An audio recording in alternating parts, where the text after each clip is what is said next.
Anda masih bersama kami pemirsa di Berita Kriminal Borgol.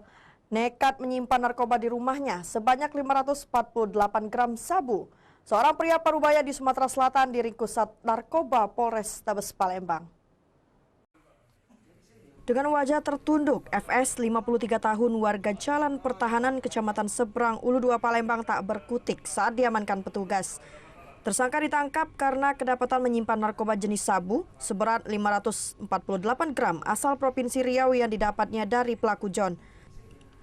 Petugas menangkap tersangka berkat adanya laporan masyarakat yang geram melihat aktivitas pelaku mengedarkan narkoba dalam jumlah besar. Mendapatkan laporan warga, petugas langsung bergerak cepat menangkap tersangka yang menyamar sebagai konsumen. Alhasil pelaku diamankan beserta barang bukti tas hitam yang berisikan narkoba. Nanti akan kita buktikan, nanti kita coba cloning nomor ini, handphone ini, ya. Semoga bisa memberikan petunjuk yang berbeda, yang pada akhirnya bisa mengembangkan daripada jaringan narkotika di wilayah hukum Polres Palembang dengan jenis sabu.